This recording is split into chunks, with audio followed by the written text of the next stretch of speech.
I didn't break character 1 second. I did the voice the entire day. 5 hours walking around driving my friends crazy. And we went home. It was like the most epic day of my life. That you would be a big success? Honestly, I just dressed like Peter Griffin at Comic-Con like 11 years ago with my friends and decided to have fun, and then it turned into this whole career thing. And the shout out of Family Guy, I didn't believe people at first. I was like, they did not shout me out on Family Guy. And then people were sending me the clips. I'm like, holy shit, they really did? So it's been quite a trip. I enjoy it tremendously. I like making people laugh and making them happy and kind of empath, that kind of stuff. So I'm canon on Family Guy now. Peter Griffin knows who I am. I never would have thought that would have happened either. A bird to win, well, a bird, and a bird is to win. Well, don't you know about the bird? Well, Peter's gonna tell you about the bird to win, well, a bird. Damn it, Meg, why didn't you come to my freaking panel? Front, and I grabbed the microphone. I was like, I'd like 2 hot dogs. Well, wait. This is in the cafeteria. Damn it, Meg, you told me this was a cafeteria. And these girls were sitting there looking at me like, what is happening right now? Like, is this guy, like, for real?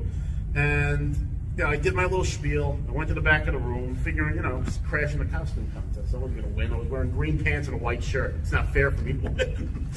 And that edition ended up interviewing me a second time because of my TikTok, because I did, hey, Lois, diarrhea. And people, 10 million views. You believe that? 10 million views. Hey, Lois, diarrhea. Hey, right about kids one day, hey, Dad, what's your legacy? Well, I have a long story about that, kiddo. And there's like 4 girls behind the bar, and they start giggling and run in the back. And then their father comes out and says, I'm the owner of the bar. He's like, my daughter said that you're famous on the internet, and they want to know if you can get a picture with you. I was like, I literally just stepped into the first bar in New England ever in my entire life, and they know who I'm here. It's just really funny, the location and all that stuff. I'm a cosplayer because it makes me feel good. I go back to my mundane job and I live my mundane life, but then I go to these conventions and people are pulling out their phones like I'm some kind of celebrity. And it was like this high that I was chasing almost. Have a dunk booth with a Meg inside. And you just throw the ball and Meg gets dunked. We could have made a fortune off that. I would have spent my own money. It still blows my mind to see how excited people get when they see Peter Griffin today. Like every time I think, well, they're just going to cancel the show and I'm not going to be able to do this anymore. It just keeps coming back. In my own life, I look in the mirror, I see an unremarkable person, but then, you just turn on the racial dish, and people love it. It's fantastic.